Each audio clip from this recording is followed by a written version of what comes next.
Springtime has been late in coming to the Pacific Northwest, but maybe it will be hastened by the traditional opening day of yachting season in the region, a day that for the last 42 years has included one of the great free sporting events in all the world, the Opening Day Rowing Regatta. Hello again, everybody. Bob Rondo with a great big ahoy matey to you all. Opening day is here, and for the 25th year, the Rowing Regatta will feature 4 Windermere Cup races with the University of Washington, the home team, and visitors from Stanford, Oklahoma, and one of the cradles of collegiate rowing, Cambridge of England. That city has been much in the news of late, of course, with the royal wedding of William and Kate, the Duke and Duchess of Cambridge, as billions looked on around the world. Don't think we'll have quite that many on hand here today, but this event is by no means a backseat affair. Husky crew coordinator and regatta director Bob Ernst on the spectacle and indeed on the fun of it all.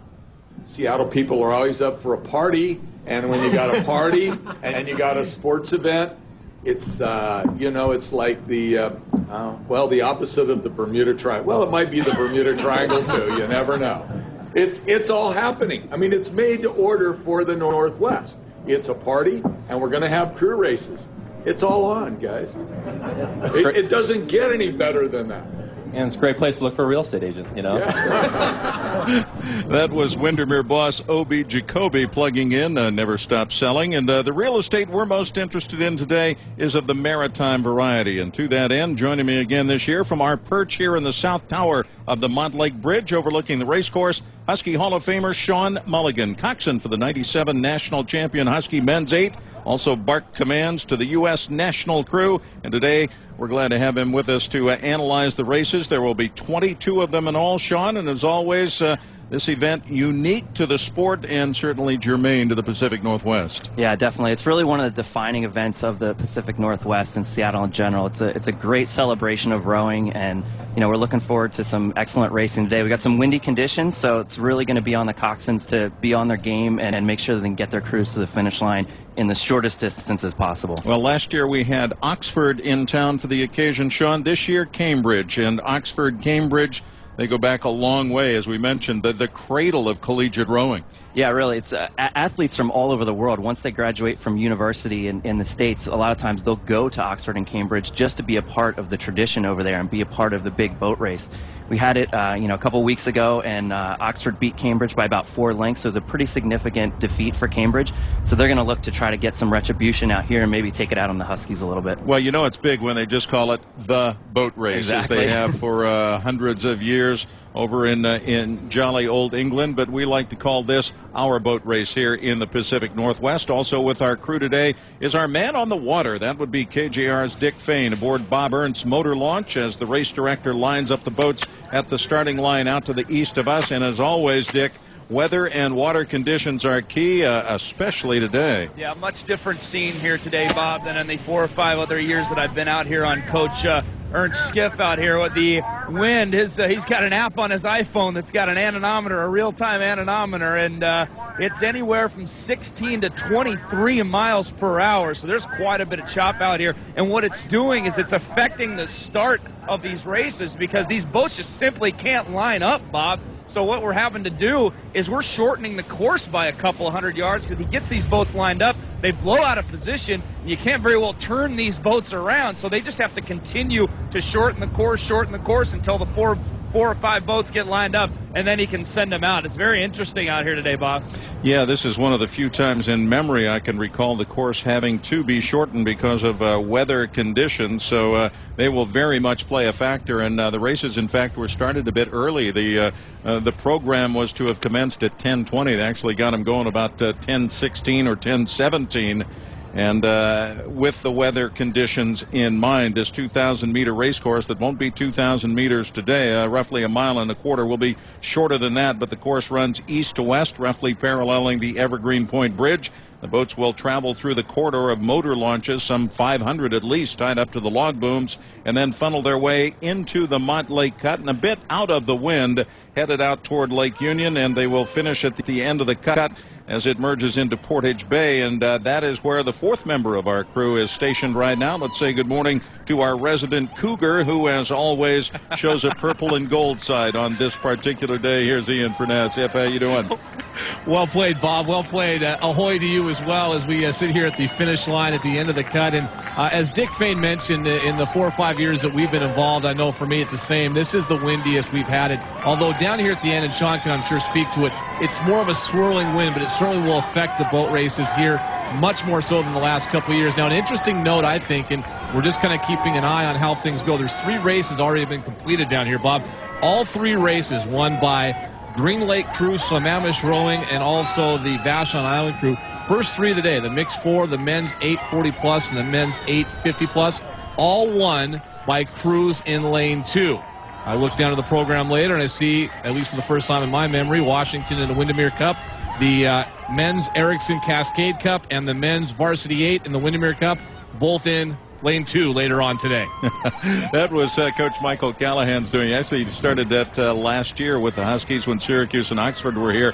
A lot of times Washington allegedly, and really in point of fact, has a bit of a home course advantage, taking lane 1. That would be the southernmost lane, the lane farthest from Husky Stadium, if you will, and you tend to be shielded from the weather conditions more than any of the other lanes. But Michael Callahan, he's tuning his guys up for the Pac-10s and the national championships, and to heck with it. We'll go wherever you want to go. We don't want to hear any of that home course advantage stuff, and so they will be rowing hard out of lane 2 today in the Windermere Cup races later on. We go back to 1999 as the last time, Sean Mulligan, that I can see that this course was actually short. Make that 1999 when New Zealand was here, among others. The course was shortened from 2,000 to 1,500 meters that day because of similar conditions to what we have here this morning. Yeah, definitely. And you know, 99 was actually my senior year here, and so I was in the boat, and we had to shorten the course down a little bit because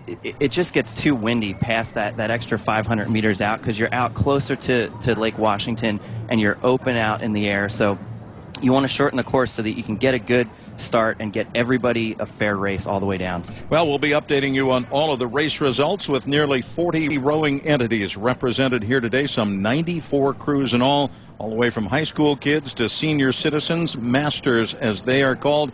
And we'll, of course, have full coverage of the premier events today, the 4 Windermere Cup races that will conclude the opening day regatta. And we will continue after a break. You're listening to coverage of the 2011 Windermere Cup here on Sports Radio 950 KJR. How do you thank your mom for everything she does? Give her a gift that she'll treasure. A gift that will remind her every day of the bond you have between you. Give her the gift of jewelry from Fred Meyer Jewelers. How about a beautiful sterling silver Zabel bracelet with a heart-shaped mom bead for just $79.99? With Zabel, you can design your own bracelet for mom, and you can add more beads at her birthday or any holiday. Or surprise your mom with a stunning pair of diamond solitaire earrings. Our beautiful selection starts at just $99.99. And at Fred Meyer Jewelers, we have gifts for mom, grandma, every special woman in your life. So come into the 3rd largest jeweler in the nation for a great Mother's Day gift at a great value. For all those special times. Let us mail your Mother's Day gift. Just shop online at fredmeyerjewelers.com. Come to a Seattle Mariners game and make some noise. Make it a day with 9 innings of warm sun, high heat, and a scorching hot bat. The other way, base hit. Just make sure you don't miss a single second. Holy smokes, what a grab by Franklin Gutierrez. Make your Felix sign, wear your Mariners pride, and watch a Cy Young winner shut him down. Swing and a miss, strike 3 to got him. Make it a night game, make it a weekend, make it 3 games in a row. Game over. Mariners win it. Because manager Eric Wedge is making things happen. Being a good teammate and respecting the game are going to happen here. Make it out for a game, and make it one to remember. Mariners baseball, ready to play. Looking for the perfect last-minute Mother's Day gift? We have you covered. Tomorrow afternoon at 1:10, the first 10,000 moms take home a pair of fashionable Mariners earrings thanks to Trader Joe's. Celebrate Mother's Day at the ballpark by picking up tickets for her and the whole family at any Mariners team store or mariners.com. You're listening to the Windermere Cup Regatta, brought to you by Windermere Real Estate and powered by the State Parks Boating Safety Program. Get your boater education card today. The Windermere Cup on Sports Radio 950 KJR. Bob Rondo, Sean Mulligan, Dick Fain, Ian Furness.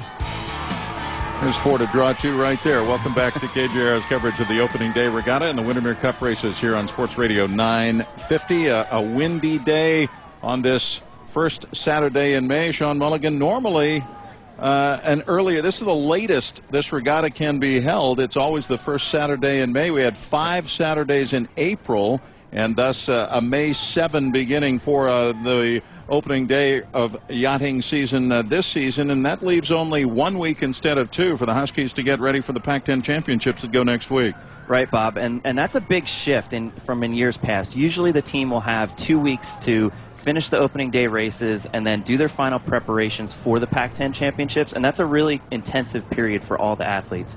The coaches are figuring out the final lineups, they're reassessing everybody, they're trying to get everybody in line and trying to taper their athletes a little bit too, so they can build them back up so they're at full strength when they go into the championships. Having this 1 week will have to change their strategy a little bit, but I'm sure they're going to be ready for the races. The athletes are just going to have to be ready to go, on a quick turnaround. Well, our pal Kevin Calabro, back in his Sonic days, used to talk about flying chickens in the barnyard, and that's kind of what it looks like out at the starting line, Dick Fain, as Bob Ernst and company try to get these boats organized. They are all over the place as we watch them come down the race course. These conditions are difficult. They are difficult out here. Let's talk, Coach Ernst. How difficult is it for you to get these boats lined up right now with this condition? This is like figure-8 stock cars out here, man. It's more like demolition derby than it is crew racing. But hey, I'll tell you what, it's opening day and it's the Windermere Cup, and we're having a lot of fun. Oh, we certainly are, Bob. It is fun out here. And like you mentioned, we did get these races started a little bit early for obvious reasons, because it's just taking more time to line them up. We're already behind schedule a little bit now, so that kind of tells you that we started 6, 7, 8 minutes early. We were already a few minutes behind. That tells you how long it's taking for Coach Ernst to get these crews all lined up with these conditions. All right, Dick, thank you very much indeed. I suppose if there's anywhere in the world that has weather as crummy as ours right now, at least as it has been so far this spring, that would be England, of course, and we were talking about that at the press conference the other day with the head men's coach from Cambridge, Mark Beer, who, his guys are used to rowing in bad weather, and so coming here to Seattle should be no problem for them. Here's Mark Beer of the Cambridge men's crew. The weather in England's pretty bad most of the time anyway. So I can say I'm originally from Australia, so I have to declare that. But I mean, the guys are used to all sorts of conditions. So whatever the weather throws at us, we still know we've got 2 good crews lining up next to us. So that's the main focus, is the opposition, not really the weather. It's one of the things that's nice about inviting competition from England. The weather's no different. I mean, you race when you got the chance. That's it. That's Bob Ernst flanking the comments of Cambridge men's coach Mark Beer. Sean Mulligan, jolly old London getting ready to host the Olympic Games, and there will be weather concerns at the rowing venue there. They had their university women's championships just a couple of weeks ago. Cambridge won that event, by the way, but they actually had to cut the race course almost in half that day because the weather was so foul. Yeah, for Olympic races and for World Championship races, a lot of these courses are we call them swimming pools, because they're really like 8 lanes wide, and they're a uniform depth all the way across, and they're usually put in sheltered places. The course in England, I think, is a little bit more open. It's a little bit more susceptible to weather. There were some concerns a while ago with the Athens Olympics that the same thing would happen. There'd be too much environmental influence on the races. So hopefully they can get some good racing in next year. You get all this preparation for these athletes for 4 years training for this. All you want to do is have a good, clean race. Well, let's talk about this particular race course for those who have not been here before or listening on the radio and trying to visualize it. Again, it starts out to the east and roughly parallels the path of the Evergreen Point Bridge, comes into the Montlake Cut here in behind Husky Stadium, and then out toward Portage Bay as Lake Washington gives way to Lake Union. That's where they will finish up 2,000 meters, about 1.25 miles, and shorten down a bit here today. It's a lot wider out in the boat corridor when they start this race than it is when they funnel into the Montlake Cut. And with 4 or 5 boat fields here today, and in a couple of cases 6 boats, it's going to be very interesting. Look like I-5 on a Friday afternoon. Yeah, definitely. The 6 boat races are the ones we're really going to want to watch out for, because a lot of the coxswains, they know how to race against each other if there's 2, 3 across. The Washington coxswains obviously are here all the time, so they're practicing on it. But visiting coxswains that come in, they need to know how to navigate this course and take care of everything. And when you have 6 boats across and then it whittles down to about 4 or 3 at the cut, you have to be able to account for that. And you want to get yourself ahead so that you can push the other guy out if needed. Well, let's update our results so far as we go down to the finish line. Once again, here's Ian Furness.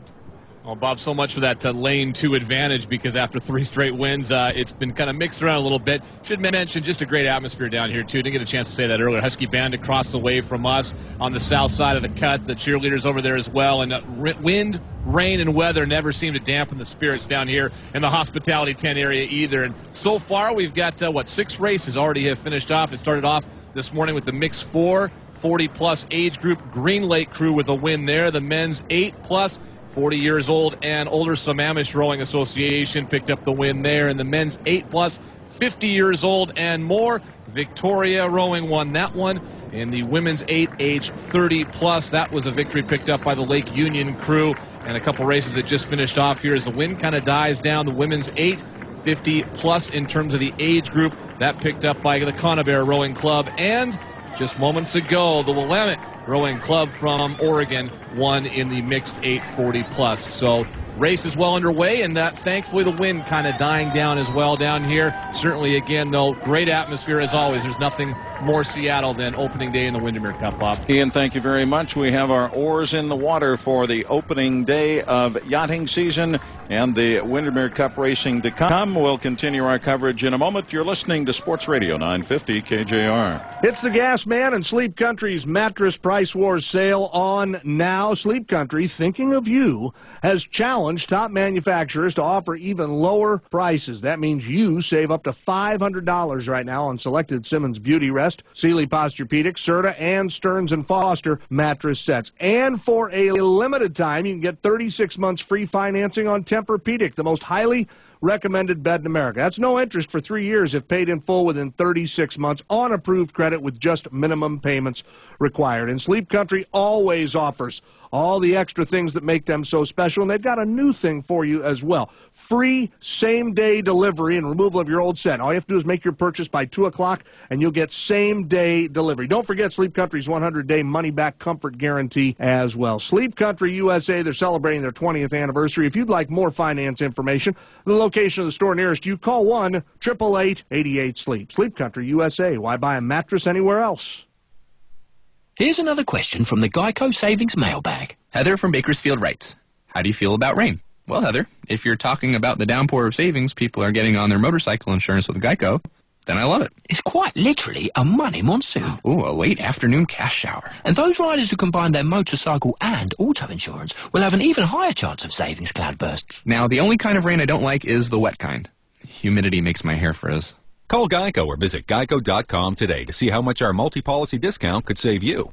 Could switching to Geico really save you 15% or more on car insurance? Is texting getting way out of hand? You know, I can't... Oh, please. Oh, that is funny. Where was I? Oh, yes, about texting. Pardon me. LOL, you are my BFF. So, like I was saying... Switch to Geico now and you could save hundreds on your car insurance. For a free rate quote, visit geico.com to see how much you could save. 15 minutes could save you 15% or more on car insurance. You're listening to the Windermere Cup Regatta, brought to you by Windermere Real Estate and powered by the State Parks Boating Safety Program. Get your boater education card today. The Windermere Cup on Sports Radio 950 KJR.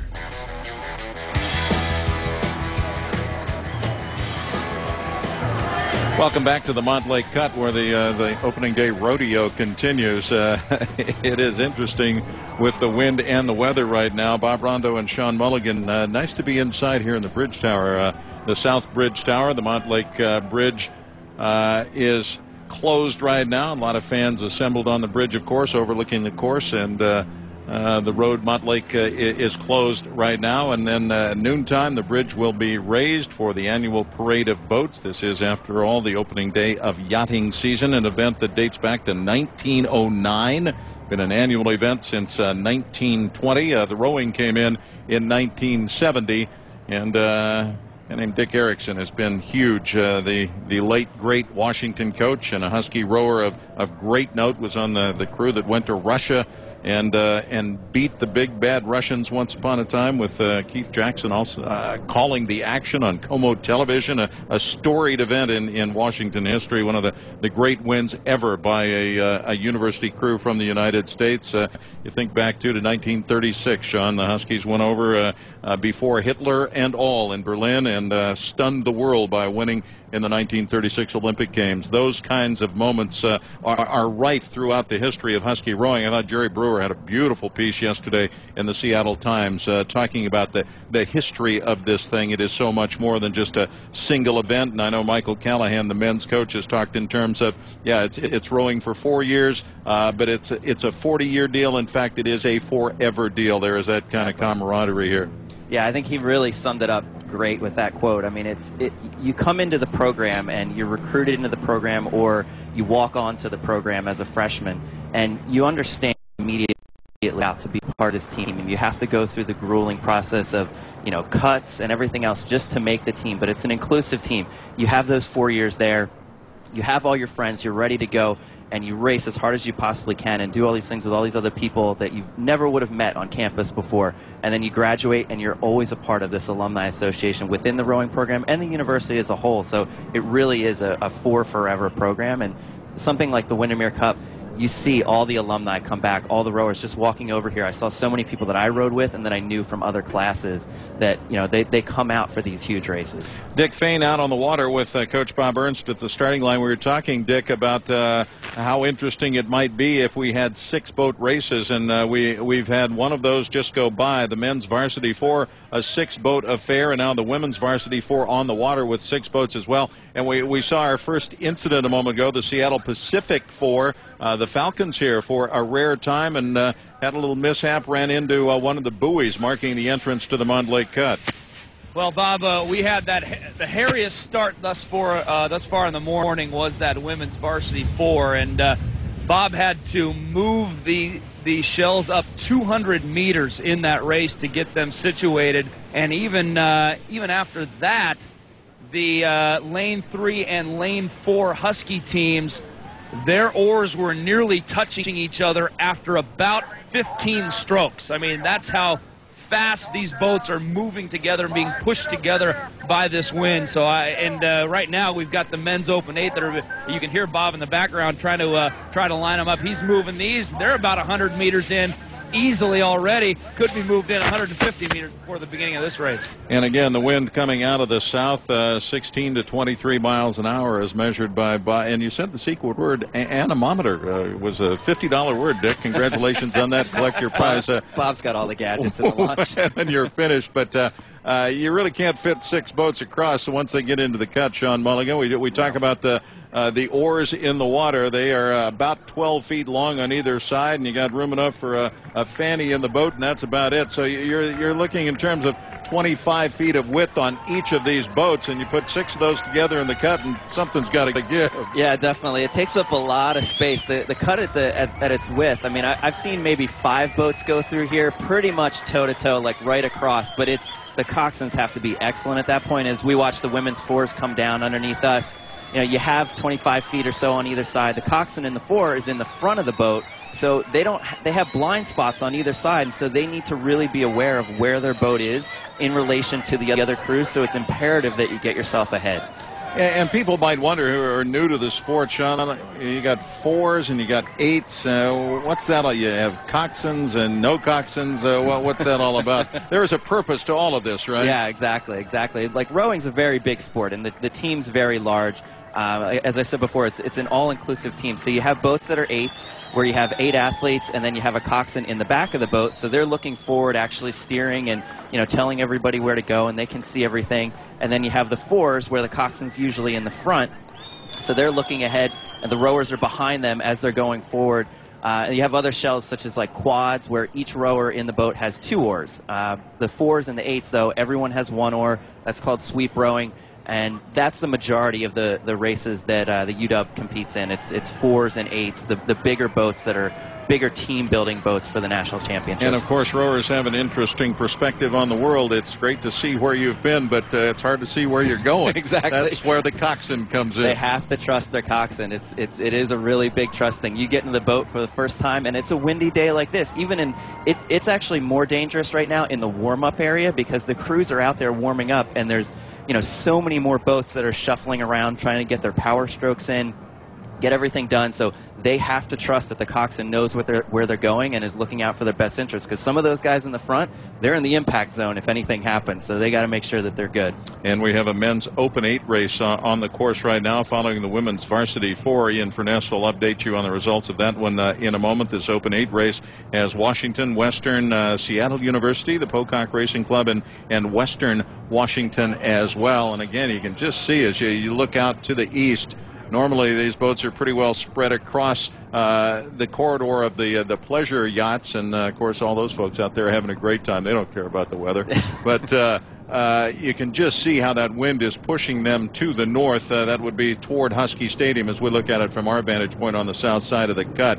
And boy, it is an adventure to be sure for all of these guys. Yeah, definitely. Like right now, as we look up the cut and look out towards Lake Washington, there's 2 green navigation buoys on the left-hand side of the cut, and those are basically for the shipping lanes, but they mark the interior of the race course, and there's 2 or 3 4s right now that are on the other side of those, so they need to come all the way back inside the buoys before they even get to the Montlake Cut, or else their race is over early.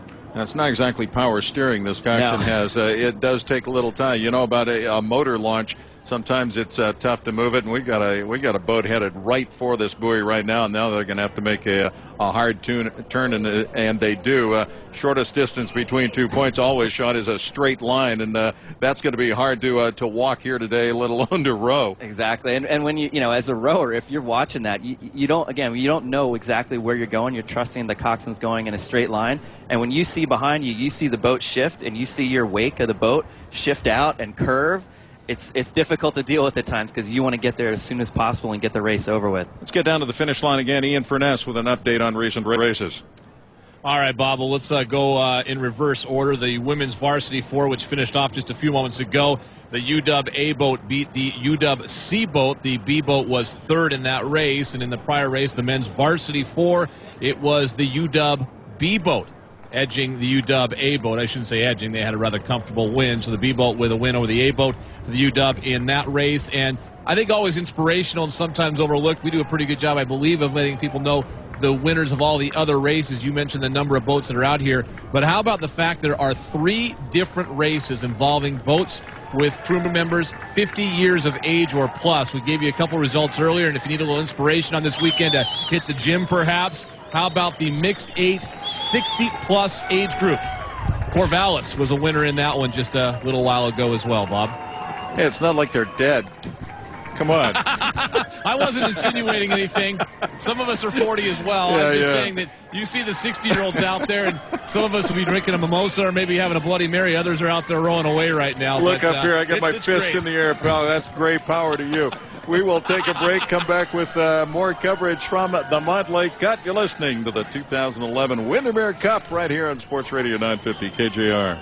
Athletic Awards. While the name suggests trophies for athletic achievement, there's so much more that Athletic Awards can provide your company.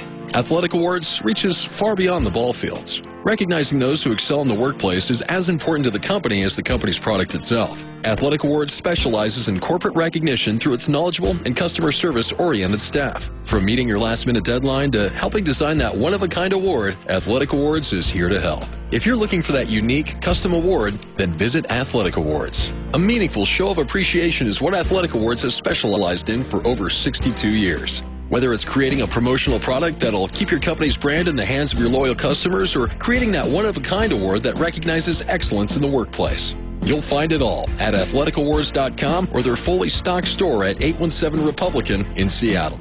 Don't wait any longer to do the right thing for your business. Athletic Awards for over 62 years, specializing in corporate awards and imaging. Visit them online at athleticawards.com.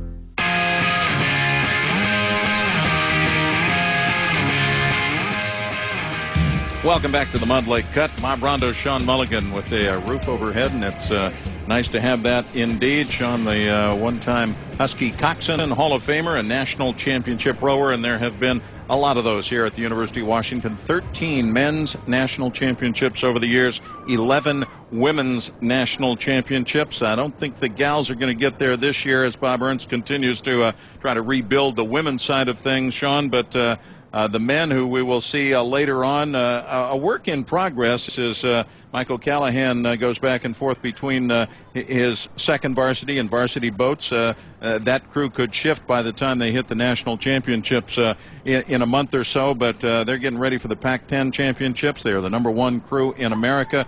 Great dual meet win with California here a couple of weeks back. Those two crews, 1 and 2 in America, and the likely favorites not only in the Pac-10 championships but the nationals as well. Yeah, definitely, Bob. The Cal crew, they're #2 right now. Washington's #1, and it was the 100-year anniversary of the Cal Duel just a few weeks ago. So, the Bears came up here, and the Husky guys got the job done in the Varsity 8 race, and they're going to look to get it done at the Pac-10s. It's a fierce, fierce rivalry. Cal won the national championship last year, just by a few feet over Washington. And the Huskies are definitely looking to get some revenge for that, and it's going to start at the Pac-10s, and it's going to have to continue through to the IRA. All told, this is the 108th year of rowing here at the University of Washington, a sport that was inaugurated back in 1903, and we've talked about some of the great history. And then 25 years ago, it's hard to believe it's been 25 years since the Windermere real estate people got involved and turned the opening day regatta into a world-class affair, brought the best crews in the world to Seattle. I remember that first go-round when the Russians came here. They were the defending Olympic champions, monster crew. They came to play and absolutely dominated Washington. But again, bringing the world to Seattle, and you talk about the political history involved in some of these crews that have been here. I remember when the Chinese came here before things were quite as friendly as they are now. Those kinds of things have really focused the world's eye on Seattle this time of year. Yeah, definitely. Bringing crews of that caliber from all these different countries around the world, it defines this event. And when Bob Ernst got involved with the program and with the Windermere Cup Regatta, he wanted to bring all those crews over. He wanted to get the best competition that he could for the Husky men's and women's teams. So, he reached out to the Chinese team. He used his contacts as an Olympic coach to reach out to the Russians and to bring these crews here to race. We've had Australians come in. We've had New Zealanders. Obviously, we have, the British coming in today. It just never stops. We're always looking for the best competition to come and race against. And it is no secret, Bob Ernst, one of the giants in this sport, well known in rowing throughout the world, and this event, one of his babies. He loves the opening day regatta, the Windermere Cup, Bob, along with former crew coach Dick Erickson. Those two really helped bring this event to the fore of rowing in the United States, and Bob Ernst is a busy man, the race organizer and the race starter. Let's go out to the start line again, Bob Ernst and our Dick Fane. Yeah, Bob, the shortest race of all just went off a couple moments ago. The girls 4x, they were about 300 meters short starting this thing off. Bob uses a marker. There's a marker actually written on the 520 bridge to our south, and then over to the north, what Bob uses on that side is actually a boat garage on somebody's property that's lined up exactly with the marker on 520. Right now, he's trying to get this latest race off, the girls' high school 8s off we're only about 15, 20 yards short right now, but this is where he's been trying to line them up in kind of a more sheltered area, a little bit short of the full 2,000 meters. But we really have not been, I haven't seen a race over the last 4 or 5 races that has gone off near the 2,000-meter line. Dick, thank you very much. Sean, we talked through the years with the visiting crews here who come from all over the world, and they make mention of the fact the unique nature of this rowing regatta and what a privilege it is to row here and how special it is. Imagine, that coming from rowers who have rowed at the very highest level of this sport around the world. And then imagine being one of the kids out on the course right now, the high school rowers. We have 6 races for high school kids. How special it must be for them. Yeah, the high school races are great because it gives the high school athletes exposure to rowing as in a bigger sense and in a bigger world. They see these crews come in. You know, they see Washington and the local crews all the time, but they see these international crews come in. They see Stanford come in, and they get a better understanding that there's a much larger world to rowing. It spans so many different places, and it's got to be so exciting. I wasn't lucky enough to race in this race as a high school kid. I was just here as a Husky, and I enjoyed it so much. But I can't imagine what it's like when you're getting it ready at the start line as a high schooler to just race down this race, and you know there's thousands of people lining the course, and everyone's out there to watch you. It's so rare that you have an event with that many people attending in the rowing world. Well, rowing is no different from other collegiate sports. There is recruiting involved, and in that nature, I would imagine Bob Ernst is keeping a watchful eye on some of the kids out on the course right now. No doubt knows some of them and so forth, but it is getting more and more cutthroat in collegiate rowing with the scholarship presence a lot broader than it used to be, and it's getting to be like any of the other sports, football, basketball, and so forth. A lot of these kids are very highly recruited. Yes, definitely. From across the country and really around the world. Everyone is being evaluated. Bob will be looking at some of the athletes out there now. Coach Callahan is out there looking at some of the athletes. Honestly, today with the conditions, they're really evaluating the coxswains to see how well they can handle these conditions. But the athletes they're driving all of this stuff. And as these guys are going across the country and going to regattas and looking at different programs around the country, they're trying to find the cream of the crop. And they're trying to find athletes that will come in and have an impact directly, like right away, but that they'll also be able to develop into high-caliber athletes that could possibly make the national team and make the Olympic team, because so many athletes from both the men's and women's team have done that from the University of Washington. Well, you talk about the coxswains, and what a day it is for them, and I can't help but equate on this Kentucky Derby Day. They're very much like jockeys. They are steering these sometimes unruly boats, very powerful boats, much as jockeys are trying to steer very powerful animals down among the Twin Spires in Louisville, Kentucky. The coxswains, they are small but mighty. They are small for a reason, but loom large in the proceedings, especially on a day like today, because they are steering the boat and barking commands to the rowers, and they are the engineers of all of this. Yeah, this is a coxswain's race. Today, in these conditions, it's really a coxswain's race. They have to be on their game. Bob will have a meeting before the race begins with all of the coxswains, and he'll explain the race course, he'll diagram the entire race course, he'll take the conditions into account and try to give them some advice. But when they come out here, they're on their own, and they have to take ownership of their crews and make sure that they know what's going on and if they have to adjust to the conditions as they go down the course. High school races ongoing right now here in the opening day regatta. And again, what a thrill it has to be for these kids to come out and take part in one of the growing and great rowing events in the world. Down to the finish line we go again. So far, Ian Furness, we haven't seen any broken oars or broken boats, but traffic has been interesting. Traffic has been, and we just had probably easily the best race I've seen in the last 4 years here, and that was in the girls' 4. The Seattle Rowing Center literally edged the Vashon Island Rowing Center right at the finish line, to the point where there was a little bit of a question at the end. So a great finish here, thrilled the crowd. And, I want to go back. We didn't mention Chance a second ago. The men's Open 8 race finished about 10 minutes ago. The UW won that. Always must feel good because they beat the second-place boat, Washington State. So if you beat Washington State and you're Washington, that would put a smile on your face. But I think it speaks larger to what you were talking about a moment ago about the recruiting and the scholarships. And, Sean, I know you know this, 150 rowers or so in the program. There's only 34 and a half total scholarships, I believe, and a lot of those are shared scholarships. So if you're in a men's Open, you are doing it strictly for the love of it. You're talking sophomores and juniors battling their way through the program, and it's a really cool story to see these people try to get a chance to just compete at the intercollegiate level, and sometimes this is their shining moment, and you got to respect people that are out there. There's no scholarship, maybe no money involved. They're doing it strictly for the love of the sport and the competition.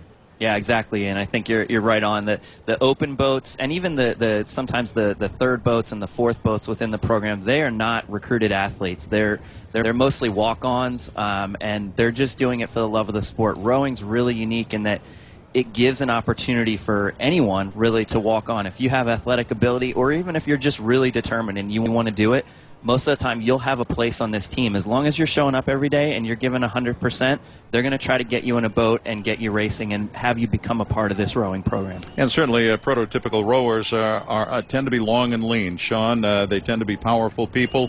The training is very intense. Make no mistake, these are elite athletes.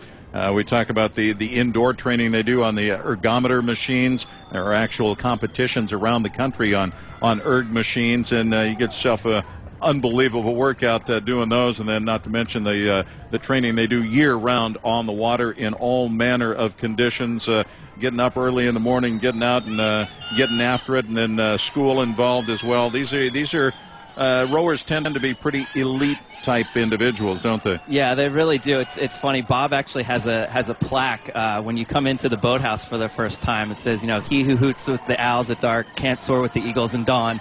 And he tries to infuse that idea of you have to be here every day and put 100% in. You have to, give it up for your athletes, give it up for your teammates all the time, because you never know what boat you might end up in and what position you can put yourself into. If somebody is sick for, somebody's in a third boat and then somebody in a boat higher than you gets sick, you have to jump in for them and you have to take their place and help that crew get across the line first. Well, there have been times when the Huskies, I know, have at least encouraged their opponents to go out and hoot with the Owls a little bit on the night before the race. I remember back that great Australian crew that came in here and had a fun night, but a not very good day. The next day, once upon a time, the Huskies one of the bigger upsets in the history of this race. But you got to be dedicated what you're doing, to say the least here. We're going to continue with our coverage in a moment. You're listening to Sports Radio 950 KJR in Seattle. Opening day regatta, the Windermere Cup, right here on Sports Radio 950. Washington's lottery gift idea. Could KJR really save you 15% or more time and energy by following us on Facebook, Twitter, or iHeartRadio? Did the Sonics draft a couple of Frenchmen? Johan Petro from France. Michael Jello Ball? So did our team receive some fine cognac, or did the Sonics get French fries? I was quoted before we took either guy saying, if we can get these two guys in the draft, I'm going to do a gainer off the Space Needle with part of my clothes off. KJR, anytime, anywhere, on Facebook, Twitter, and iHeartRadio. Deep herders like me enjoy dancing. And living so close to the Canada border, I not only picked up this fancy accent, but also a few dance moves, like this one called the snowplow. Yeah, I spent all day in the field getting down with the music on my favorite station, but I guess radio wasn't even noticing, because I never got counted. A new tally on radio listeners shows 3.3 million more listeners than just a year ago. More than ever before. So let's dance. Step, step, thrust, step. You're listening to the Windermere Cup Regatta, brought to you by Windermere Real Estate and powered by the State Parks Boating Safety Program. Get your boater education card today. The Windermere Cup on Sports Radio 950 KJR. Springtime in Seattle, opening day of yachting season, and a bit of chop on the water, if you will, here on Lake Washington. Not so bad here in the Montlake Cut, and then you can see the breezes tickling across Lake Union out to the west of us. Bob Rondo and Sean Mulligan high atop the Montlake Cut, and the bridge tower here above the cut.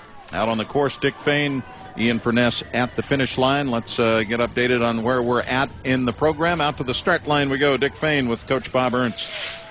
Yeah, Bob, we're just a few minutes behind, probably about 10 minutes behind. The boys' junior club 8s are going right now. We may be able to catch up a little bit since the spacing of the starts of these races gets a little bit wider and wider as we get to the Erickson Cascade Cup, which are you've got 10 minutes between the freshman 8s and then the women's Erickson Cascade Cup. Then 5 minutes to the men's, and then another 10-minute gap to the women's Windermere Cup, and another 10-minute gap to the men's Windermere Cup. So I imagine that Coach Ernst is going to try to catch up, so we will get the Windermere Cup pretty close to on time. It'll still be just a few minutes late, however. All right, Doug, thank you very much indeed. Yeah, as we head to those final 4 races, the Cascade Cup races for the so-called second varsity. Used to call them junior varsities, Sean, but that was sort of demeaning. And again, anymore, they are second varsities because these coaches do a lot of changing between the second varsity and the varsity boats. It's like anything else. If you're a football player, you want to be a starter in college football or on a basketball floor. It's the same thing here. You want to row in the varsity boat,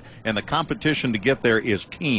Yeah, it's really difficult. There's only 8 positions in the varsity boat on both the men's and women's sides, but the second varsity boats, those guys are just as good as the varsity guys. It comes down to a game of inches, really, where whether it's an ergometer score or how you race against another guy on the water in training. The coaches are always continuously evaluating everybody to see what's the best combination. Someone may have a better score and be in a lower boat, but it's just they fit into the boat better, and it's a better chemistry. So you want to find the right combination from bow to stern of the 8 guys that you want to represent the school at the national championships. And not to mention the Pac-10's coming up, a big meet as well down in Rancho Cordova, California at Lake Natoma. That is next weekend. The Huskies going down to the Pac-10s. The women's nationals will be May 27th through the 29th. At also Rancho Cordova, and Bob Ernst hoping to do well enough at the Pac-10 championships to make the field for the national championships. There are no guarantees of that. And then the men's IRAs. Again, men's rowing is not an intercollegiate sport per se within the NCAA as the women's is. The men fall under the purview of the IRA. Their championships June 2nd through the 4th. On the Copper River at Camden, New Jersey. Washington went in favored as the #1 crew in America last year. The defending national champions were upended by California in a race that, believe me, has left a sour taste in their mouth ever since, and they have their sights set on that event. And the Pac-10s in the interim, but don't shortchange what will happen here today. This is an important race for all concerned. Yeah, this sort of sets the table for the Pac-10 championships and for the finishing portion of this season. As we talked about before, the crews are all getting sorted out. The coaches are finding their lineups, finding who's making the boats go the fastest, so they can get this race in. And sometimes it's a tune-up. Sometimes, like you said before, when the Australians are here, it's a dogfight all the way down. But you want to make sure that you have the athletes ready for the Pac-10 championships. And with this shorter turnaround week, they're really going to have to be on it to get ready for those races. We talked about the high school events. There were 6 of those for the high school rowers. Let's get an update on how those races came out. Down to the finish line again with Ian Furness. Well, thanks a lot, Bob. Just waiting for the Boys Junior Club 8 to finish off. We just had the Boys High School 8. St. George's was a winner over the Shawnigan Lake School, and that was a pretty good race. It just finished up. The Girls Junior Club, it was the Sammamish Rowing Association with a win there. The Girls High School 8+, Holy Names Academy with a really impressive win down here in the cut. Good at basketball, obviously good at rowing up on the hill, Holy Names Academy. And in the Girls 4, picking up the victory there, it was the Sammamish Club again, and the Seattle Rowing Center. And that gets us up to date on what the high schoolers have done so far. So it's been, and we've had a couple really terrific races down here too, Bob. It's been fun watching the younger rowers out here, and I think, as Sean mentioned, you never know. The watchful eye of Mr. Ernst, Mr. Callahan might be out there on a day like this.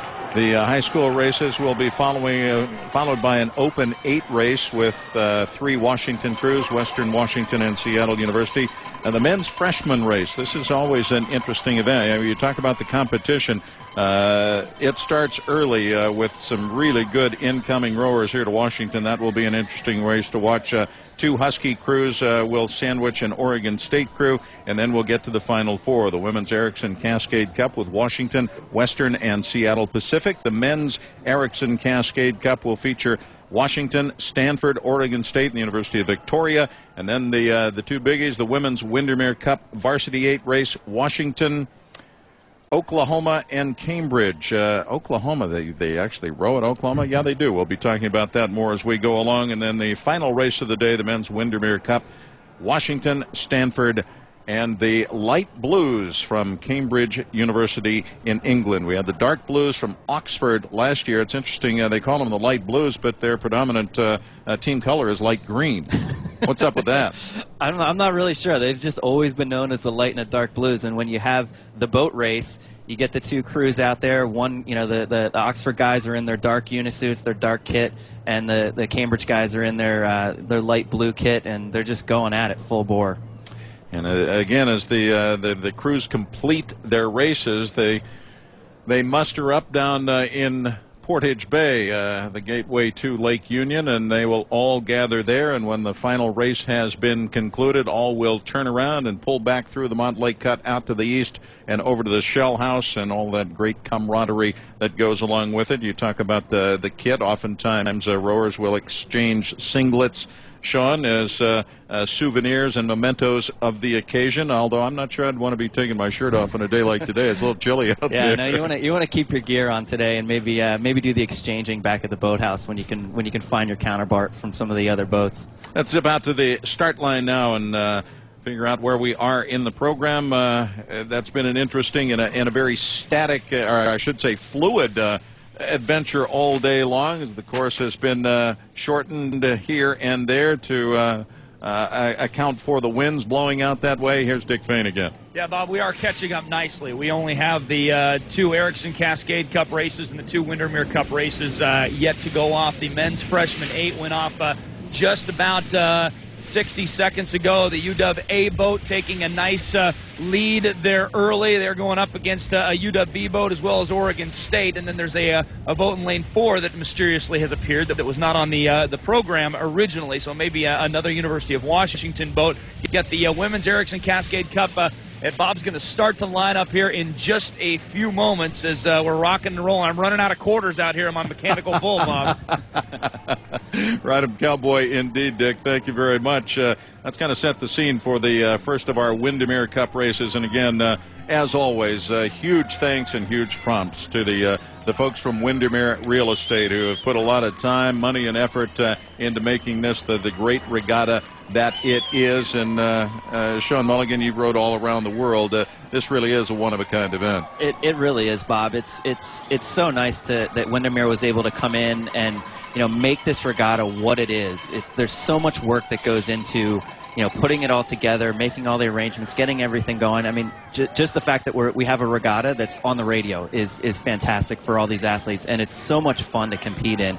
The whole week leading up to the Windermere Cup, you're waiting for it, and it just builds and builds and builds, and it's such a great feeling, especially when you row back through after the races, to see all the people cheering, see your family, see your friends on the sidelines. I think it's the only radio deal in the world. At least we like to talk about exactly. that. I know, talking to the manager of the Cambridge Cruise, he was very interested to know that this was actually being broadcast, so maybe he's getting a chance to listen here today. We hope so indeed. The Women's Ericsson Cascade Cup. Washington has won this event 3 times in a row, last year defeating Western Washington and Syracuse. The Husky women, of course, coached by 65-year-old Bob Ernst, 65 going on about 20 in his 37th year of coaching here at the University of Washington, 4th year back with the women, with whom he won 6 national titles. Back in the 1980s, coached in 4 Olympic Games, including an '84 women's gold medal in Los Angeles, national championships with the Husky men, as Sean well knows, back in 1997, then again in 2007 before Michael Callahan took over the men and Bob moved in to retake the women's rowing program. Let's go out and talk about the Women's Ericsson Cascade Cup race with Dick Fain.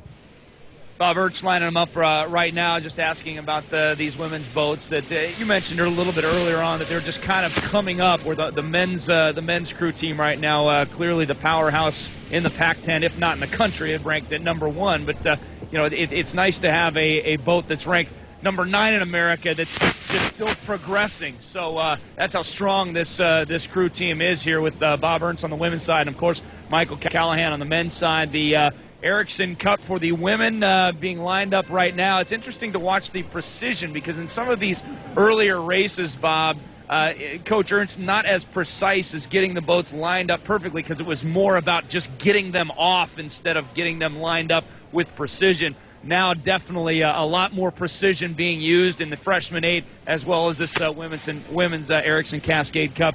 we're still about a minute or so, maybe a little bit more than that, from getting these ladies lined up and getting them on. All right, Dick, we'll come back to you momentarily. In the meantime, the men's freshman 8 race has come into the Montlake Cut, and the Huskies here in lane 1, nearest to us on the south side of the cut, rowing very powerfully indeed. A second Washington crew just a nudge ahead of Oregon State, in between Oregon State in lane 2, the Huskies in lane 3, and I think that's another Oregon State crew in lane 4, distantly trailing the field. But a powerful performance here by the Huskies men's freshman 8, coming off a rare loss for a Husky freshman boat. California got him here. Yeah, Cal did get him at the duel, and you know, the Huskies, the freshmen are going to have to make some changes and get ready for the Pac-10 championships. Coach Luke McGee's done a fantastic job with them the last few years. They've won national championships at the freshman level, and more so, they've developed athletes for Coach Callahan at the varsity level, and they've given him the talent that he needs to help win these national championships. Quickly, Ian Furness at the finish line. That Husky freshman boat pulling down in front of you with a wide lead, Ian.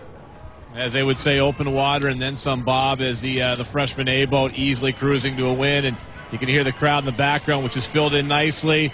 They get the victory. The Husky B boat, the second boat out here right now, has about a half a boat length lead on Oregon State for second place as they come down to about the final 150 meters. And as they finish things off, it will be Washington finishing 1-2 in the men's freshman 8 with about a, not quite a boat length win over Oregon State for second. So Washington, Oregon State in the men's freshman 8. And then the race prior to that, Ian, the women's open 8, that was a 5-boat affair. Who won that one? Yep.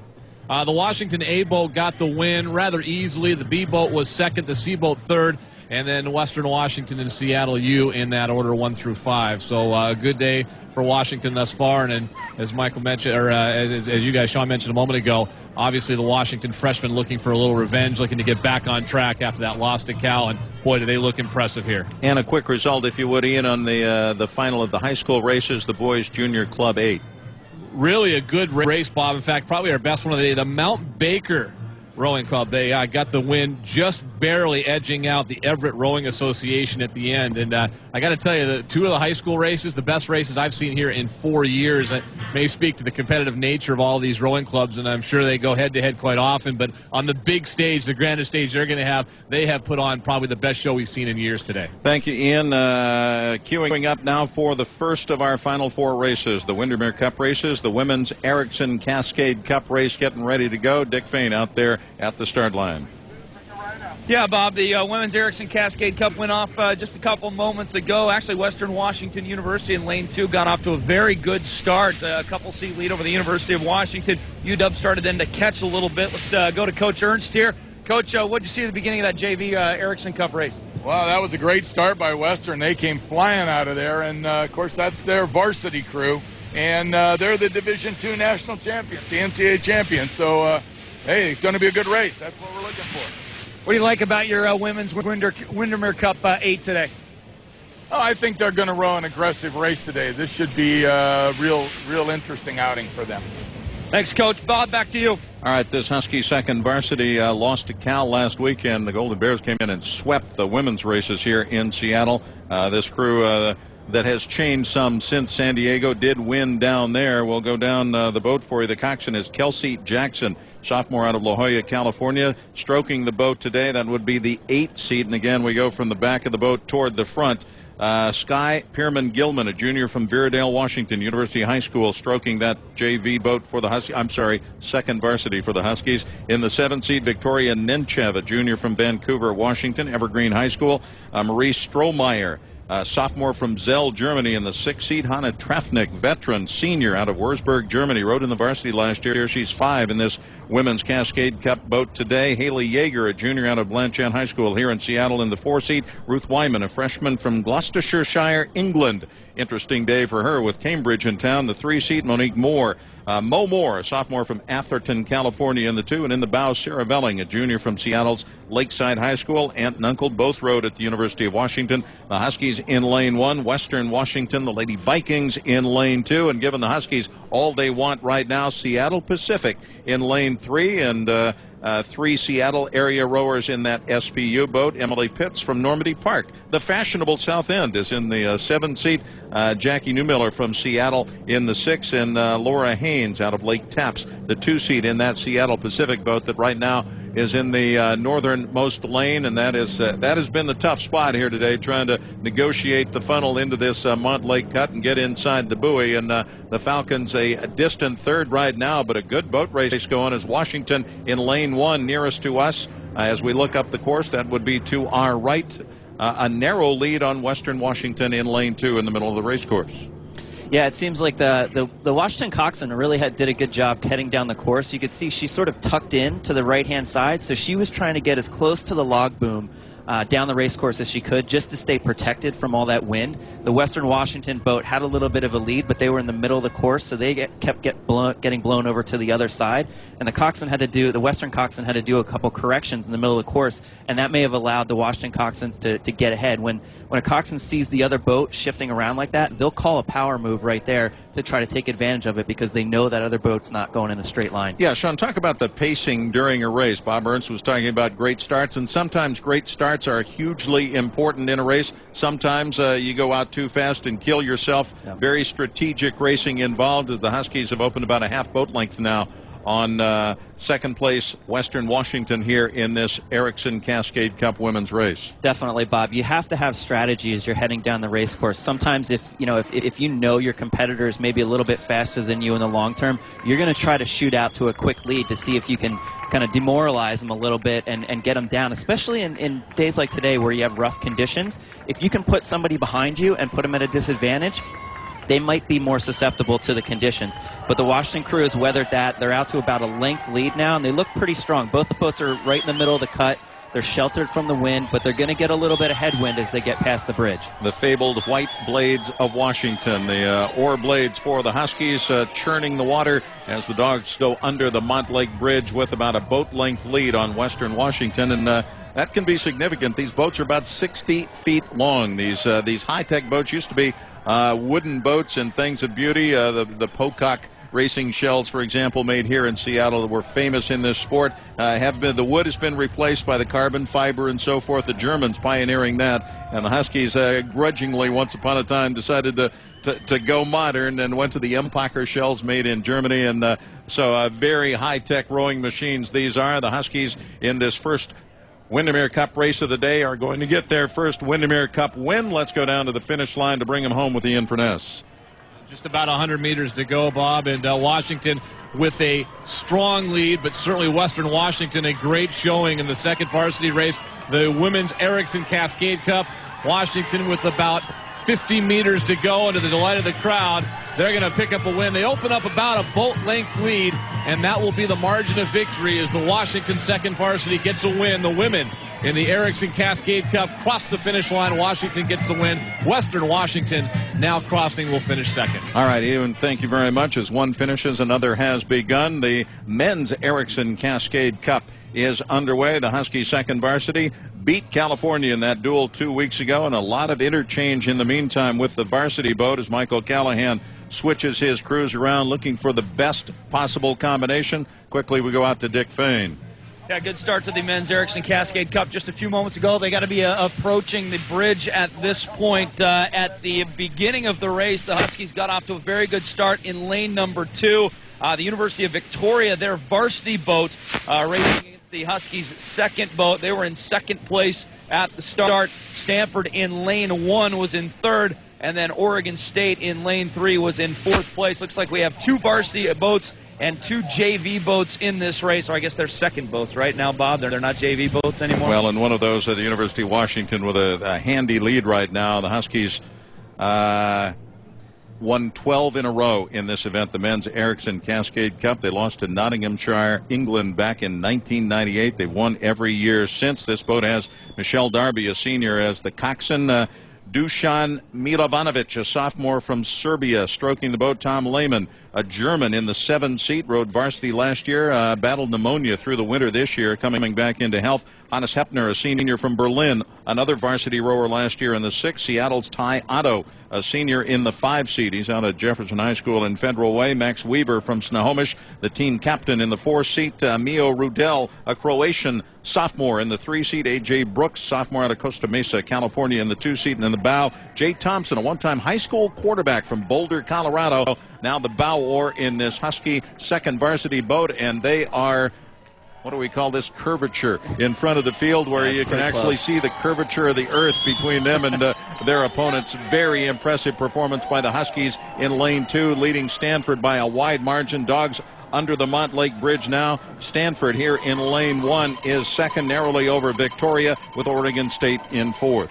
Yeah, Bob, it's the Washington second varsity is doing a great job here. They're a really, really powerful crew. And as you said, there's a couple members of this boat that were in the Varsity 8 last year. And it just shows the depth that this program has. I mean, even Ty Otto, just the other day, he was named as he's going to be going to the under-23 national team camp to try to compete for the United States. So the depth in this program shows through in races like this. And as we watch, Washington's really the only boat that's out of the bridge and into our view again. Everybody else is still just trying to finish it out. Ian Furnessis looks like Secretariat in the Belmont in 1973. The Huskies winning for fun. Winning going away. Number 1 in the country is the men's varsity. The second varsity, probably not too far behind. They cross the finish line, and it'll be a little bit of a wait before second, third, and fourth come across. But as you mentioned, Bob, the streak will continue. Washington gets a win. The second varsity in the men's Erickson Cascade Cup as they cruise to an easy victory. Looks like Stanford is going to finish second in the race as they come across, and the University of Victoria will cross third, followed by the Beavers of Oregon State. All right, the Huskies will see Stanford again next week at the Pac-10 Championship. Stanford ranked 11th in the country right now. Again, the Washington varsity number 1, and that second varsity, if there were such a poll, would no doubt be number 1 as well. That leaves us with 2 to go. The Windermere Cup, 8 races for the varsities, the men and the women. The women will be first up. Last year they beat Syracuse and Oxford. This year they will row against Cambridge in lane 2 and the Oklahoma Sooners, yes indeed, in lane 3. I hope they don't come and try to steal our rowing program too to take it down to Oklahoma. Interesting, Sean Mulligan, they have built a world-class rowing center in Oklahoma City on what they call the Oklahoma River in Oklahoma City, a dammed up stretch of river, and they train on that. It's actually the North Canadian River, but you know, heck, it's our state. We can call it what they want. So they renamed it the Oklahoma River. The Sooner women train in Norman indoors on ergometer machines, then go up to Oklahoma City to row in the water. Yeah, Oklahoma is one of the newer programs to women's rowing. I think they're only about 3 or 4 years old, and they have this state-of-the-art facility that they've built out down there, and some of it was actually driven by the national team for the men and women. Actually has a training center out of the same boathouse. So they rowing came to that area, and it's just grown. And you see the Oklahoma team coming out to a regatta like this. Their coach is Leanne Crane, who used to be at University of Central Florida, and she has a good relationship with Bob. They've been out here and raced before, so I think he wanted to bring them back out as an up-and-coming team to come and race.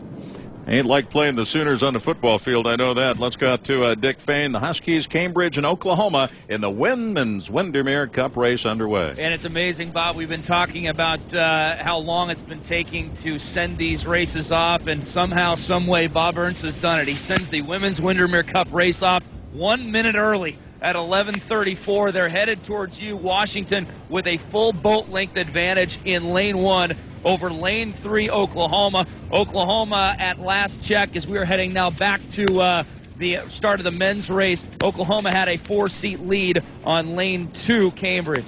All right, Dick, Cambridge coming off a win in the British Women's University Championship Regatta. They are coached by Martin David Rooney, a proper-sounding name indeed in his first year coaching the Cambridge women. And they are right now in arrears of this field as Washington has the lead in the women's Windermere Cup race here for 2011. The coxswain in this boat, Ariana Tanimoto, a junior from Wayland, Massachusetts. Camilla Anderson, freshman from Wellington, New Zealand, stroking the boat. Erin Lauber out of Edmonds Woodway High School. Bob Ernst coached both of her parents here at the University of Washington. Erin, the junior, rowing in the 7th seat today. Carrie Simmons, a senior from San Diego, her second year in the varsity boat. She's rowing 6. The 5 seat is Madison Culp, a sophomore from Seattle's Roosevelt High School. She, too, was in the varsity last year. Leslie White, senior from Shawnee, Kansas. Her father, Bob White, rowed for that historic 1936 Olympic Washington gold medal crew. Leslie White, the senior in seat 4. Kira O'Sullivan, a senior out of Victoria, BC. In the 3 seat, Kirsten Goodger, a freshman from Auckland, New Zealand, the 2. And Veronica Tamsit, junior from Canberra, Australia. Last year's varsity stroke in the bow. This year she changed ends of the boat. Yeah, she's switching around. Athletes that are very versatile can do those sort of things. As we watch the race come down now, is a little bit the Washington crew is pretty far ahead. They have open water. They're looking good as they're coming into a cut. A little bit of a turn right at the entrance to the cut. Basically, as the coxswain gets out of that wind shear that's coming across, they get the sheltered water within the cut. The Husky women looking for another opening day rowing regatta win. They have won 24 of the 35 opening days dating back to 1976. 15 of the last 19. They beat Syracuse and Oxford here as they tune up for the Pac-10s next week. And then the women's NCAA Nationals May 27th through the 29th at Rancho Cordova, California. And right now this Husky women's varsity in lane 1, the southernmost lane, with a handy lead over Oklahoma in lane 3. And the visitors from Cambridge, England, with those light green singlets and light green oar blades trailing in this field. But Washington will pull away to another impressive win based on their position right now as they are first under the Montlake Bridge. About 500 meters or so to go, and the Huskies are going to win easily. Looks like Oklahoma will be second, and Cambridge will be third if this order stays the same. Washington, Sean Mulligan looks very good here. Yeah, they look really solid. They're getting tuned up for the Pac-10 championships, and I'm sure Bob, Coach Ernst, this entire week was just stressing the importance of having a good race here and setting the tone for the Pac-10 championships. He may have made a couple changes, switched a couple things around, but he wants to get that lineup in order, and they want to have a really good race here so they can lead into the final of the season. Cambridge making its second ever trip for the opening day regatta. Their women were here along with the men in '92. The men will be making their third trip. They came first in 1989 and did not finish the race. Washington going to finish this race in style. Ian Furness. Oh, they are indeed, Bob. The white blaze, just a thing of beauty as they cross the finish line to the delight of the crowd here. Number 7 in the country, the Washington women's varsity. They're number 1 today, and they're number 1 by a long shot as they cross the finish line. The women's Windermere Cup champions in 2011, the Washington women, 5th straight win, 8 now of the last 11 as they easily cross and get the victory here on the Montlake Cut. And finishing second will be the Sooners of Oklahoma, and perhaps maybe an Australian-like night last night for Cambridge as they come in third.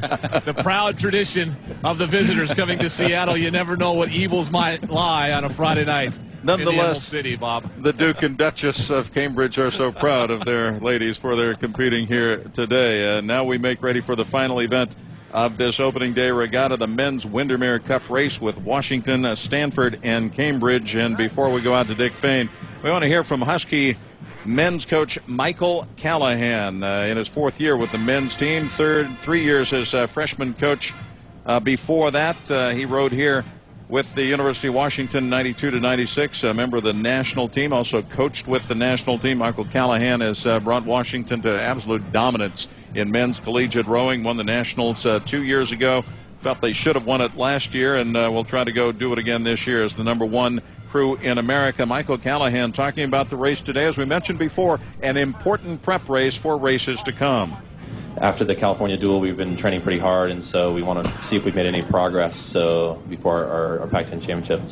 And without looking past Stanford or Cambridge, it's like we have a very good test in front of us to know what our speed is and see what adjustments or improvements we need to make. So, yeah, it's very important to us. Again, that is Michael Callahan. His crew ranked number 1 in America right now, the defending Pac-10 champions, but second to California in the Nationals last year. They beat the Bears in a classic duel, the 100th Washington-Cal regatta a couple of weeks ago, a dual meet. The Huskies won at Oregon State earlier on, but really haven't had that much racing this season. Dick Fain getting ready for the races to come in both the conference and national championships. So once more, an important day for them today. The men's Windermere Cup staging up for our final race of the day. It is indeed, and here on Kentucky Derby Day, as you made that connection earlier, it's just kind of the horses walking around right in front of the gate right now. We've got these boats still a couple hundred meters away from getting set up. We'll probably be going off right on time at 11:45. You got Stanford in lane 1. The UW will be in lane 2, and then with Cambridge in lane 3. You're talking about the finish of the women's Windermere Cup. Bob Ernst wanted to make sure that we all know that the Huskies now rank 7th, but he said, you know what, the rankings don't really matter when it comes down to the Nationals. You race for, his quote was, you race for it, dude, at that point. And unfortunately, we don't really see that in maybe one of the other sports in the NCAA, Bob, that we know and love very well, with a tournament to race it off. Here we go again. Let's not get into that BCS stuff, Dick. We'll leave that for another time. The Husky men's team expected to dominate here in the final race of the day. Stanford is 11th ranked in the country to Washington's #1, and then Cambridge coming off an open water loss, a bad loss to Oxford in the boat race, an event that dates back to 1929, way back, or 1829, I should say, way back when. Cambridge won the boat race 2 years ago. And then lost to Oxford this year about a month or so ago, and then lost badly, so looking perhaps to atone for that. But I was talking to Mark Edward Beer, their head coach, and he talked about this race, Sean Mulligan. Well, we're going to do our best to help Washington get ready for what they need to do.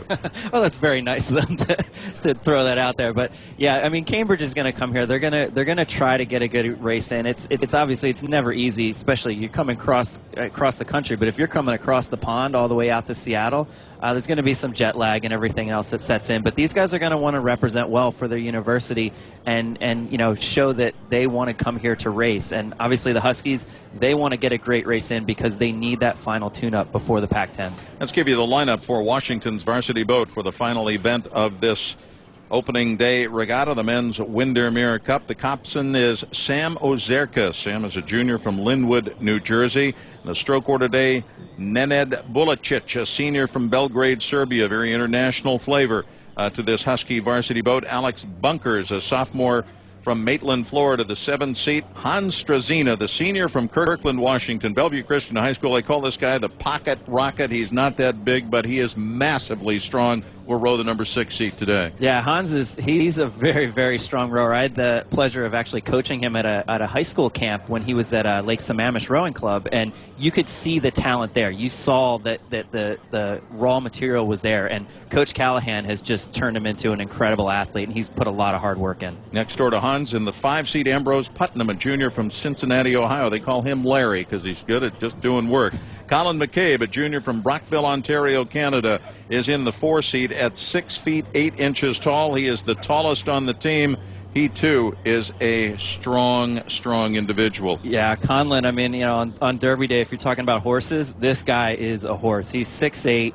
He's a massive dude, and he went and there's an indoor rowing race in Boston that he actually won. There are people coming from around the world, and obviously across the country. Yeah, this is the ergometer races that we were talking about earlier. He went and he won the entire thing. He went 5:49, which is an unheard of time in the middle of the college season, and Coach Callahan's got him in the middle of the boat, and he's going to provide that horsepower when the coxswain needs it to get ahead. In the 3-seat for the Husky men's varsity, Robert Munn, a junior from Redmond High School. Just east of us here in the Seattle area, Mathis Jessen, a junior from Hamburg, Germany, who stroked last year's varsity, rose the 2-seat in this year's varsity boat. And in the bow, Anthony Jacob, a junior from Vancouver, British Columbia, like Conlon McCabe, a member of the Canadian national team. And these guys might have sights set on the 2012 Olympic Games in London. Yeah, I think they definitely do. Those guys, they rode together last year on the Canadian national team. They've come through the program together and were actually, recruited around the same time. And they've done a fantastic job. And several athletes in this boat are going to be looking at the London Olympics. And again, the race is being shortened from the traditional 2,000 meters here today, although this one looks like it'll be started pretty well almost regulation in distance, Dick Fain, about 1.25 miles. We get ready now for the men's Windermere Cup to close out the opening day regatta. Here's Dick Fain. Yeah, Bob, we actually started about 2,000 meters. We were nice and far back. Actually, the wind started to die down just a little bit for these Windermere Cup races versus what we saw a little bit earlier on today. They're about 300 or 400 meters into the race. The Huskies right now in lane 2 holding a slight advantage over Stanford in lane 1. Looks to be about a 2 or 3 seat lead there. And Cambridge very game as well. They're about a full boat length behind the Huskies, only about 4 or 5 seat behind Stanford right now as we approach the first buoy, about 400 or 500 meters in, Bob.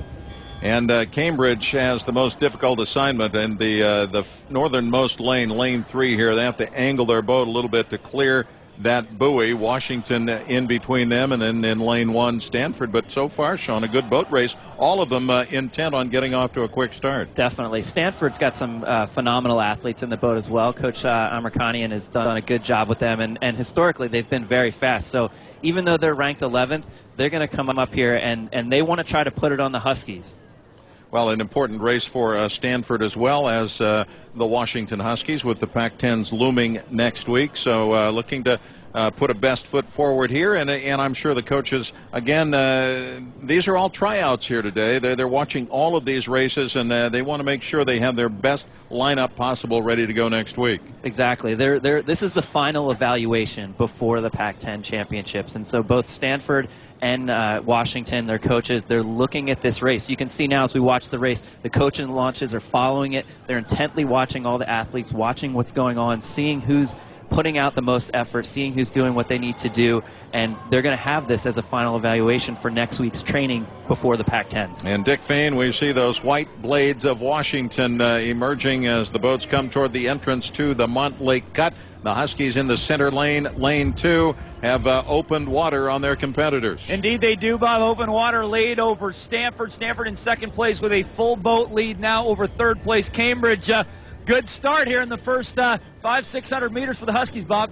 Well, actually, they're coming up on about 1,200 meters in, and the Huskies were really solid in that fluky water the first 500 meters, and they've settled down, and they're just reaching out. They're really going fast right now. What are you looking for, both on the women's side for you and then with Michael on the men's side, to put together a boat for next week's Pac-10s and then the Nationals the following later on in the month? Well, you know, it's the same actually for both the men and the women. It's 7 days, and we're in the Pac-10 championships. And, I mean, there just couldn't be more competition for the guys or the gals. We're going against the best in the country in the Pac-10 championship. So, well, we're looking forward to it, and this is a good tune-up for us. You bet. Thanks, Coach. Mr. Rondo, certainly the Huskies the best in this race now, about a 2 or 3 boat length advantage as they approach you up in the tower at the Montlake Bridge. They may well be the best in this country, Dick. That tale is yet to be told, but right now Washington emerging in dominating fashion in the center of the race course. The course record here for a 2,000-meter race, 5 minutes 35 and 27 1/100. That was Washington in 1996, though, you know, times are so to the point of almost irrelevance in weather conditions such as this, the water and the weather affecting things so greatly. But right now, Washington rowing like it's a sunny day, Sean Mulligan, as the Huskies approach the Montlake Bridge with at least a 2-boat length lead on Stanford in lane 1, with Cambridge in lane 3, another boat length behind the Cardinal. Yeah, Bob, the Huskies really weathered the weather earlier up in the course very well, and so now they're trying to extend their lead. They look really, really strong. They have so much talent and so much power in this boat, and it's never easy being ranked number 1. You feel that pressure, and you want to get the race done. You want to get to the championship so you can just prove it and finish it off. When you talk about looking strong, I mean, they all look strong to us, those who are not in the sport. What exactly are you seeing? Mostly it's just you watch it. You watch how the athletes are actually rowing. You watch the blades entering the water at the same time. You see the effort that they're putting out, and you see how intent they are. Down to the finish line, Ian Furness to bring us home with the Windermere Cup men's varsity race. Here come the dogs, If. And here they come, number 1 in the country, looking all of that, Bob, as they cross the finish line. Washington, the top-ranked team in the country, winning their 5th straight Windermere Cup, easily outdistancing Stanford and Cambridge as well. But the Huskies win again, 5th straight, 10 of 11, and they cruise easily to a victory here. And how about that? Open water and blue skies above us. But the same old result, Washington with another win in the Windermere Cup. And another sweep in the Windermere Cup races. The Huskies make it 4 for 4 for the day, and as is their custom in this event, a big day for the home forces. The University of Washington with a handy win in our final race of the day. And I don't think Stanford and Cambridge rode that badly, Sean. I think they came to play here today. Washington just that much better. Yeah, I think they really rode pretty good races. Stanford looked very strong. They looked good. Cambridge looked pretty solid. But the Huskies, they're on another level right now. And we were talking about intent and everything before. You can see it in how they're rowing. They're determined to win this national championship and to win the Pac-10s leading up to it, simply because of what happened last year with Cal. They lost a little bit at the end. They probably were expecting to win the race, and so now they have to get that retribution. You feel that hunger, and I'm sure in the boathouse every day at practice, Coach Callahan's reminding of that. You lost to Cal last year. You lost to Cal last year. You got to get this done. Dick Fain had a chance to chase the race for the full 2,000 meters or so, and he is standing by with Coach Bob Ernst. Yeah, Bob, an impressive victory for the Huskies. Boy, they look like a crew. Bob Rondo was just talking with Sean about a crew that really looks like they're on a mission for a national championship here in the next few weeks. Well, I'll tell you what, they got edged out by California last year at the national championships, and these guys have been on fire all year long. Hey, congratulations, Coach. Thank you very much, and thanks to KJR and everyone for coming out today. This is a great crowd. Never get tired of it. It's really super. Bob, before we send it back to you, he did, when we were going under the Montlake Cut with the Huskies, the big lead, he says, boy, this scene never gets old. It certainly doesn't. It does not, especially when you got a Washington boat out in front. Ian Furness, we mentioned that all of the crews assemble out in Portage Bay, getting ready to row back through the cut now, going west to east and back to the Shell House to disembark. But the pageantry and the color of this event really comes to the fore right now. You don't have to be a racing fan or a rowing fan to understand how great this is, to really truly appreciate it. You look out there, you see all 40-plus crews, and they get their chance as well. Obviously, this was Washington's day. It's Washington's race. They've dominated for so long. Number 1 in the country, number 7 for the women. But for the rest of these crews, I think this is what it's all about. As you can hear the PA announcer in the background, they get a chance to really kind of go back, parade through the cut, and really kind of all that hard work that I'm sure, and we've all seen it driving across the I-90 and 520 bridges, for all these crews, it's done early in the morning, late in the afternoon, in some weather that's even much worse than it is today. It kind of pays off. This is the payoff today to have a chance to row back through there. Although I'll say this, Bob, they don't probably have as much fun going on as the boat that I just saw Dick Fain go. I could have sworn I saw a cooler on Dick Fain's boat as he drove by just a moment ago. And I'm going to petition for that assignment next season. If there's a cooler, I want to be there. If you have a cougar on a Husky event, I need to be near the cooler. That's all I'm telling you. I'm sure you'll figure something out, Ian. Thank you very much. Ian will have a full recap in a moment. But they've all bowed down to Washington on this day in the Windermere Cup races. The Huskies victorious in all 4. We'll take a break and come back with continuing coverage of the 2011 opening day regatta right here on Sports Radio 950 KJR. It's spring, and that means the Husky baseball team is taking the field. On Friday, May 13th at 6 p.m., the Huskies take on the Oregon State Beavers at Safeco Field. Now, this is the Dogs' only game at Safeco this season, so be sure not to miss this special event. Tickets are $8, and all seating is general admission. To order your tickets for this game or any Husky baseball game, call the Husky Ticket Office at 206-543-2200 or go online at GoHuskies.com. Whether you're up at the crack of dawn to head off to work, or you're just getting in from a long night of drinking, be sure to tune in to 950 KJR for Live at 5, hosted by Dick Fain. KJR is going live and local a whole hour early, because that's what you freaks wanted. I don't know why the hell you're up so early. It's 5 a.m. You should still be sleeping. But for whatever reason you're up, be sure to tune in to Live at 5 for all your local news and audio, and your first chance of the day to sound off as a Seattle sports fan. It's 5 o'clock somewhere, and no matter where you are, be sure to tune in to 950 KJR for Live at 5. Maybe the song wasn't talking about 5 a.m., but Dick Fain and Andy Bunker and the Live at 5 crew are up to welcome you to your day in the Seattle sports world. Your first chance to sound off as a Seattle sports fan at 5 a.m. every weekday, live at 5 on 950 KJR and 950KJR.com. Thirsty for a little Seattle Times columnist? Jerry Brewer of the Times is with us on 950 KJR. Whether you want to hear about the NBA? The unfortunate part about the NBA is at any given time, there are really only 4 teams that can win it, and everybody else is just pretending to play. Mariner baseball? I'd like to see Felix have a lights-out second half of the year and really make a push for Cy Young consideration. Or any other current events in the sports world. Tune into The Gas Man every Thursday at 4:07 to hear Jerry Brewer of The Brewery. Thanks for listening online at 950 KJ. You're listening to the Windermere Cup Regatta, brought to you by Windermere Real Estate and powered by the State Parks Boating Safety Program. Get your boater education card today. The Windermere Cup on Sports Radio 950 KJR.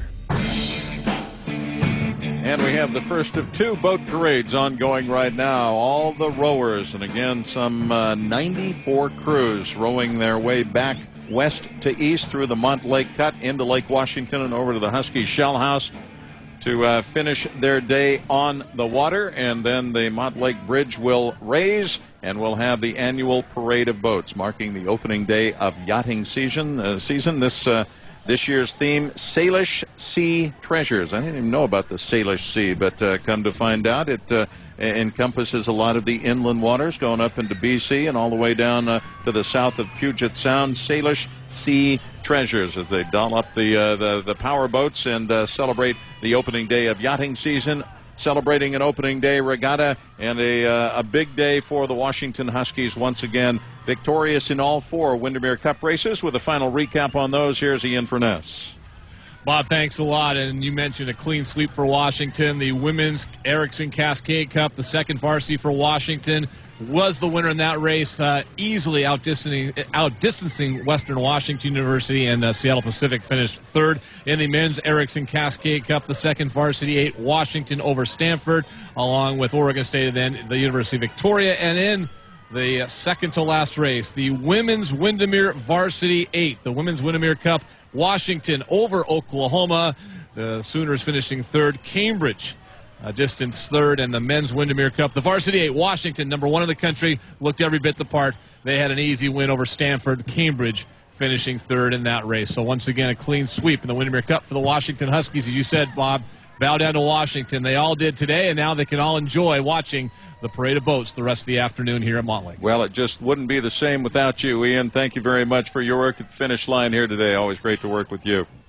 It's a Seattle tradition. I wouldn't miss it. Thanks, Bob. Okay, Ian Furness at the finish line. Our thanks to Dick Fain, doing a great job out on the motor launch today amid the conditions and keeping us praised on all the goings-on from the start line and then following the race home to conclude the day. Dick, thank you very much. Sean Mulligan, thanks to you. Your expertise is invaluable in this coverage, and I know this is an event you just wouldn't miss. Yeah, definitely. I love this event. I'm so happy I can join you guys and help out with the commentary. It's so much fun being an athlete in this event, and then being able for me to come back and help out this way. It's just fantastic. So thank you. Once a year, whether we need it or not. Look forward to seeing you next year, Sean. Yep. Thank you very much. Great thanks to Terry Ryan. I hope you know what an engineering challenge bringing you coverage of this race is. A mile and a quarter on the water and all that goes into it. A lot of work from Terry Ryan, the busiest man in town. Terry, thanks to you and your engineering crew, Kelly Lichtenwald, and others for all of the great work you did to enable us to bring the folks racing coverage here on KJR for another opening day. That's going to do it for us. We invite you to stand by. Jeff Aaron coming up, and then at 2 o'clock, full coverage of the 137th Run for the Roses, the Kentucky Derby. Thanks for being with us today, everybody. For all of our crew, Bob Rondo saying so long. We'll be talking to you next football season. Always a great joy to bring you the rowing races on opening day, one of the great sporting events in America. Glad you could be with us, and enjoy your weekend. Stay tuned to Sports Radio 950 KJR.